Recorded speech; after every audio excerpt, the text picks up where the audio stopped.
What the heck is that?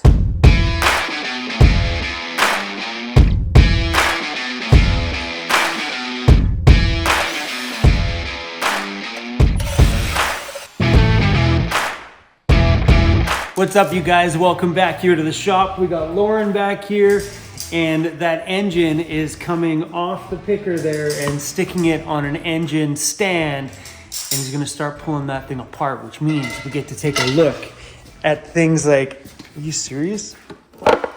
Look at that. That's freaking wild in there. I see, I've never seen inside of that ever. And That's it's more to it than just that. Once the injectors come out, you'll see deep inside where the injector cap sits yeah. in the head. And then we pull the wiring for the injectors, disconnect them. That's crazy. So these are the injectors? Yeah. Just like that. And then That's crazy. Once we pull the wire from the glow plugs are very loose too. This will come right off. And that to me is super cool, that there's like, it's not just a little gasket that seals it up and that's it. There. It's like wiring, and there's a plug on that side. This is a really cool part of the project for me because I'm not a mechanical guy. So to have a look inside of what's going to power this beast of an ambulance is really amazing. I've been living in my current van for a handful of years and I've never seen the inside of the engine, which is a great thing, of course. But I also don't know anything about it. So this really makes me feel good about taking this ambulance way off grid, knowing that I have a better understanding. Over here, we got boxes upon boxes upon boxes of parts that we've ordered for the Ambo. And in here, look how nice that is. That's insane. That's the old reservoir. It's nasty. Booyah. All the parts we needed all attached to it, good to go. This one can go and take to the dump pile. Over the next couple of videos, as Lauren starts to take apart this engine and we start removing things to get it ready for paint, he shares a lot of great knowledge about diesel engines and some tips about some gauges and stuff that you may want to add to it so you can monitor what the engine is exactly doing. Stick around over the next couple of videos, you guys, and obviously as I add these upgrades to it, I'll dive into those things in a little more detail when the time comes. So that just like, so what's the point of the glow plug? That's the glow plug? Yeah, the glow plug is right down there. So basically, because diesel engines need heat, right, to ignite. It's not like a gas engine that you have a spark, right? So this creates heat, and by heat compressing it, it's gonna light up. So this is the excess oil return from the injectors. You see what I mean? Some of these push rods, usually the push rods have a silver top and a copper top. And the silver top should always be on the top, and the copper, it's always should be on the bottom. And some of these are Some silver, copper. Yeah. So I don't know, because sometimes you can buy this that it doesn't matter which way it goes, but usually there is a rule for them. The one side goes in the lifter. Yeah, it's the only, just those three. Yeah. I'm talking about the I little mean, copper like, things there. I could make you spend more money and buy the real deal, like the thicker one, thicker push rods, performance one. But these are good if they ever bend, because that's the problem with the push rods, right? They bend and then either the exhaust or the intake won't open, and you go. You know, if you boosted more up, right? Because right now this is probably around 170 to 120 horsepower. Yeah. And by the time we are done, you are pushing around 400 horsepower. So making them to the bigger ones is probably a better choice. Yeah, Do you want to do more work? sure. Let's do that then. Because I would feel better about it, because I mean, if we're going to add that extra more horsepower to it. You know, I tell you that because I hate to not to tell you. And then you bend the push rod and Lauren, what the fuck happened? Boy, you didn't tell me. Yeah, You know, I could have just gone Let's that do extra that. mile, right? let's do that. You know. What are they called? Is there a certain like diameter to them or anything I need for when I call them? No, you can just say that you want the beefier push rods. They are chromoly and they are a little bit thicker. They know right away when you... Okay. Keyword here. Beefy. I drove it enough to know that when I put my foot on the gas pedal, it outperformed my van tenfold. Well, you'll be like really impressed when you're gonna see it now, fuel-wise and power-wise. Yeah. Because economy too. These engines are pretty efficient if they have the right stuff, right? Like, you know, example, even this exhaust manifold pressure sensor, right? They can clog up, and if this sends the wrong signal, instead of putting air, now it's compensating with fuel, so you're burning more fuel. And people are like, oh, what's going on? My fuel mileage is no good. Well, that's the reason, you know. Could be something as simple as a sensor. Yeah. That and the map sensor that is up there that tells the turbo what to do, right? Yeah, these are all, it wasn't even tight, man. Yeah. I don't know, this is like really funny. The way, like one-handed, I know it's only like 42 pounds.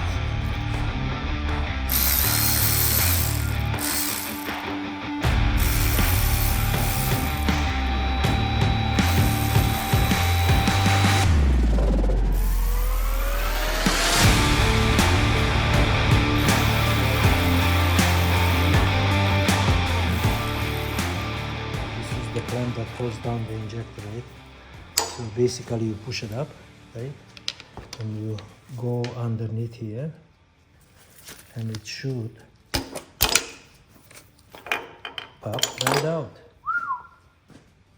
Those are those big, expensive injectors. Yeah. How much you paid? 3 grand? Yeah, it's 30, and I still got the core charge to come back, but it was like 3,400 Canadian. Yeah. 3,400 Canadian for 8 of these. But you're gonna see the difference economically, like fuel-wise. Yeah. This thing, as big as it is, you're gonna get about 100 kilometer, 14 to 15 liters per 100 kilometer, That's really good. which is very impressive for something like I this. think my van gets 5 right now. I haven't even checked, but mine's horrible. Yeah. Well, it's gasoline and it's heavy, right? You have all that, you know, so obviously. Mine is pretty good though. I love it. Let's see. Actually not that bad. Yeah, that is really, this is what happens, right? When you blow a gasket and then you're losing high pressure oil. But no, this one looks pretty good. Surprised. Really good. Oh, this one is caca. Oh, look at See what I mean? You would be done, you know, because this, it's already pushing through. It's the first time I gotta say, awesome. Yeah. You know, when you're doing all this stuff, it's great to find this stuff. It makes it super satisfying. Oh yeah, for sure. Yeah, this one is not bad. But one injector can create lots of headaches. But you see that shiny thing down there? The injector cups. That's what we're gonna pull out. So for that there is a special tool that actually goes in. Some people, what they do, they take the heads off. Yeah. Because they don't want to get shavings inside the engine. Yeah. But if you put a a penny. You drop it in there, Yeah. it closes up the hole, and then all the shavings stay in there.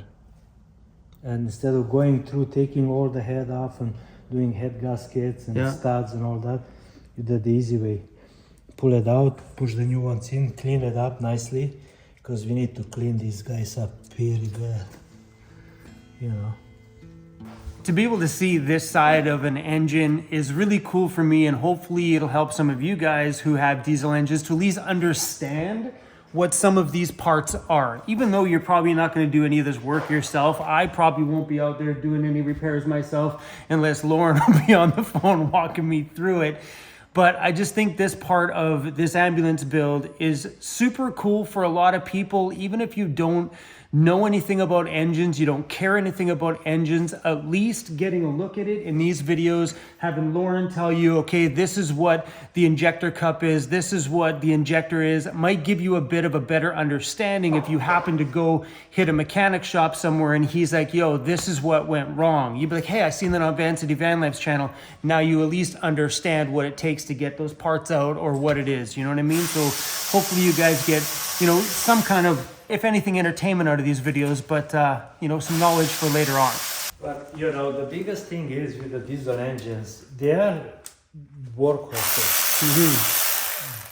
But you need to do the proper maintenance and use the proper oil. Because I know somebody who used the wrong oil on the engine, on a 6-liter, Yeah. and grenaded it because not enough lubrication. Thing, you know. Grenading it is like the ultimate way to explain what happened. Well, yeah, because the lifter, the bearing, imagine the bearing on the lifter on the bottom, it's like this big round and it's pretty heavy. Cracked, and all the needle bearings went right through the high pressure oil pump into everywhere. It was like, I tell you, shavings everywhere. Wow. And that's why I tell people, listen, it's cheaper to change your oil every 5,000 kilometers and buy the right stuff. You're never gonna have problem. These things can go pretty much 500,000 kilometers. I don't want to say a million miles, but 500,000 kilometers. It's recommended, you know, the injectors to be done every 300,000 if it's needed, right? Mm-hmm. But that's basically the lifespan on these injectors, right? 300,000 kilometers, you know, some more, some less, you know, it all depends. Fuel pressure, it's very important, because if you don't have the proper fuel pressure in the injectors, when it starts to fire, it doesn't have the resistance, so it just slams down on it, you know, and then you see the injector is not working. Oh, it's running very rough. Well, that's the problem. Most importantly, if you put yourself a fuel pressure gauge, that's what you want to monitor, and the oil temperature in the engine. Those are key. You monitor those, they are always in spec, you're never going to have a problem. Sweet. Then you can buy those things like an aftermarket thing? Yeah, sweet. Yeah. Lots of people, they buy diesel engines, well, diesel vehicles, right? Because they like the sound and, you know, the power, right? But diesel is completely different than gasoline.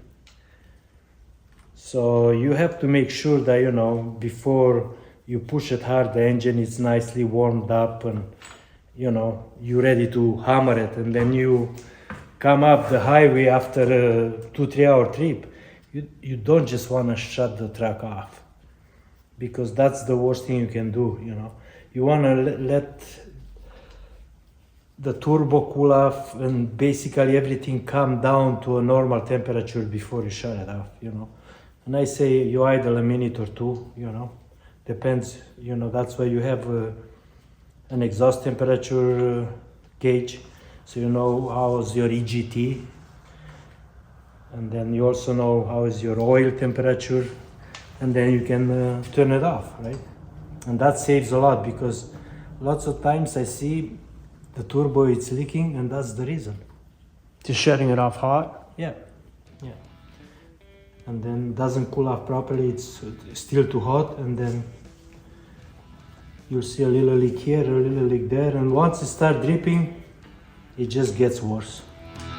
So I feel really good now that we've got all this stuff pulled apart, because choosing to upgrade the injectors allowed us to pull out the old injectors and find out that they were already breaking, the seals were already wearing out. And you've seen that one, it was like the little O-ring was like pretty much blown out already. And it feels good that we're doing these things now instead of me spending all this time building this big ambulance out and taking it out on its very first adventure, and all of a sudden, boom, we got problems. So doing all of this stuff first for me just makes me feel really good. And by talking today and deciding to upgrade the push rods and things like that, now that we're doubling the horsepower, just all this stuff makes me super excited about getting this big beast of an engine back into that big beast of an ambulance and firing this thing up and taking it out for a rip, because I rode this thing pretty hard when I bought it.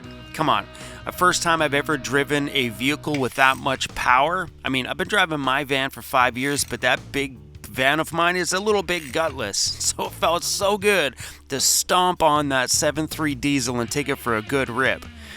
After this, double the horsepower. Oh, it's gonna be fun. All right, guys, see you back here tomorrow for another mechanical video.